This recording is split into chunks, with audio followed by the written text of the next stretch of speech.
All right, hey guys, thanks for joining us. We're going to be working on a staircase today. So with this is like I mentioned in the end of the shapes kind of videos. There might be more shapes to come, but I think it's video 5. We're moving on to CSWA practice parts. These are the basic parts. You'd see stuff really similar to this within the CSWA book that you'd purchase and practice on. I'm not really sure what year I have. I got like a secondhand copy from someone, and these aren't the exact parts. These are definitely different. I've just made them a little bit like simpler, and I guess and when I say simpler, it's the same parts and the same tools that you would essentially use to make the parts, but the dimensions are a little more straightforward, so they're easy. You could do these same parts but change the dimensions. Like say you wanted to design a staircase for your own house, you could now build it in SoildWorks using this type of tutorial, and then take that drawing plan to your garage and cut some wood and build a staircase. So that's essentially what we have here. This is kind of a funky staircase. Maybe you had a door that opens here or something, and I don't know, but it's a staircase nonetheless. So let's pop over, make a new part, and let's do this.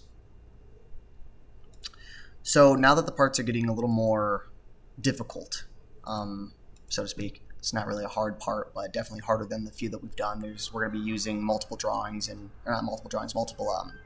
multiple lines and shapes, and cutting into those shapes to make this part. So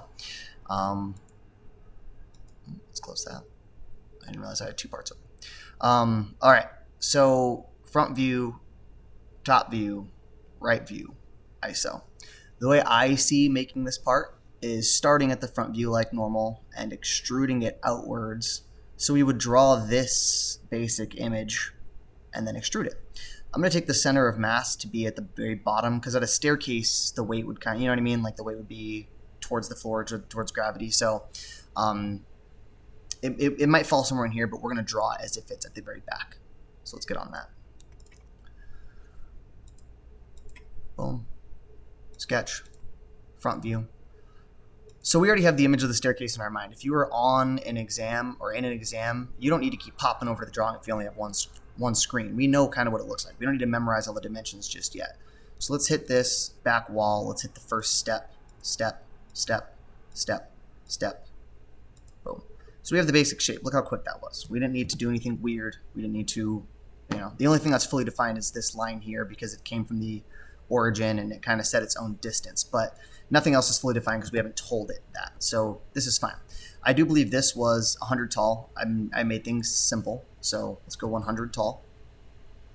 And I believe the bottom was also 100 wide. Let's double check that. 100, 100. Cool. Now we have 25 times 4, so that's 25 times 4 steps, and 25 times 4 steps. Which makes sense, too, because if it's 100 and we have 4 steps, we're dividing 100 by 4, 25. Cool. That makes sense. So let's dimension that out. 5. And no matter how close something looks to your dimension, definitely put it in there as exact. Oh. Do that. Oh, let's delete this. And do we have 4 steps? And I didn't make 4 steps. 1, 2, 3, 1, 2, 3. That's why I didn't like that. So we've already seen an error in my design. Let's fix that.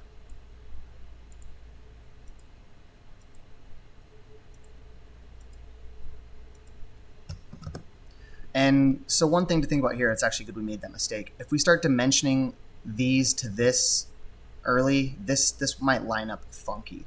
So let's do it this way, because we already know that bottom dimension down here. Let's line these up to it first. See how it's kind of falling in line as we do each one. Cool. And now that's fully defined too, because it lines up like that. And now that one fell into place. And this last one was probably the only one that needs to be defined. And then now everything should. We already have that one. Which one am I missing? The very top one? Oh, it's the very bottom one. But it was already 25 because it had to be. But once you fully defined it, everything's set up. If over here this was 100, it would also fully define it. because it knows that the whole thing is 100 and it knows these three, so the only possible thing this could be. Now if I try to add this dimension in now, it's overdefined because you already have that definition in there. You don't need it. So let's Z that. Now we have our shape. Let's extrude it. And I know we did 100 because that's what I've been doing, so let's do 100. Oh, I see what happened. Because we dragged these parts over, these are laying on top of each other. They're not actually like coincident yet.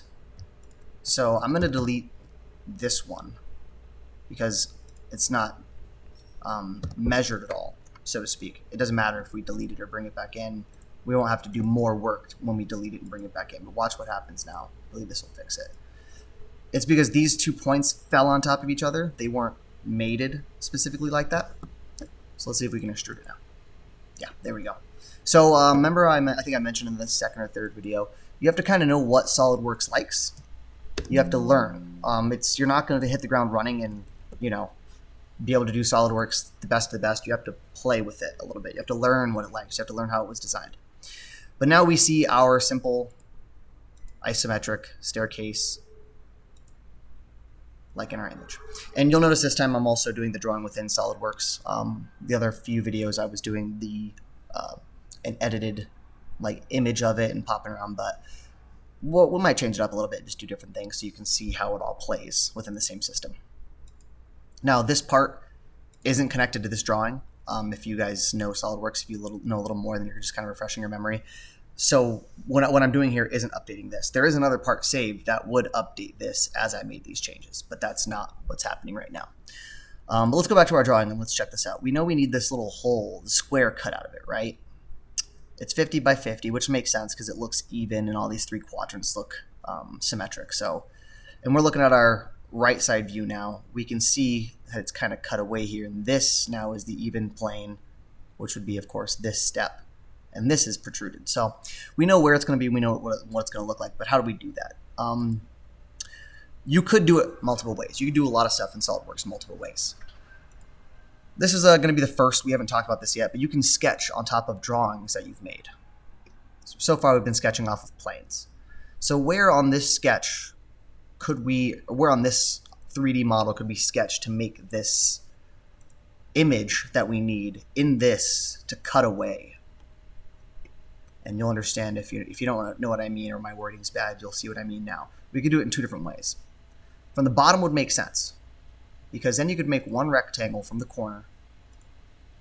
That's a center rectangle, so we don't want that one. We want the corner. 50 and 50 because that's what the dimension was. And now you see we have this box drawn on the bottom. We can use that box to cut as much as we can extrude or build. And you see where it's going. And this is what I was talking about with where you want to sketch. If we had sketched from this step and tried to extrude, we'd have to extrude mid-plane to get up and down. If we sketched from this step, we'd have to draw the box from this corner and go across 50, which could work pretty easily as well, and then extrude down. But going from the very bottom and going up 50, because we know each step to be 25, we could take a really nice cube out, which I think, in my mind, works better. So let's cut that out.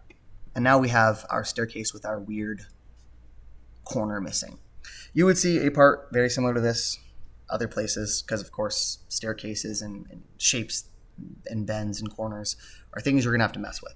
And we're still only using extrusion and drawings and sketches. And now we've added one more tool to our belt, which is cut extrude. So as we learn these things, be thinking about them as like tools in the belt and what you would use to build something. And again, think about that. I think maybe in video 5, or I can't remember which video it was, we talked about using your imagination to build. Again, like imagine if you're playing Minecraft or like The Sims, or maybe if you're not a gamer, you're a builder and you're in the garage, you often have this mind's eyes mental image of what you want to achieve. Work on that, define that, work within your mind and see what you need to do to build these things, because that's going to be your greatest tool. All right, I think that's all we have for this one. I appreciate it, guys. Thanks for checking it out. We're going to go on to part 2 next.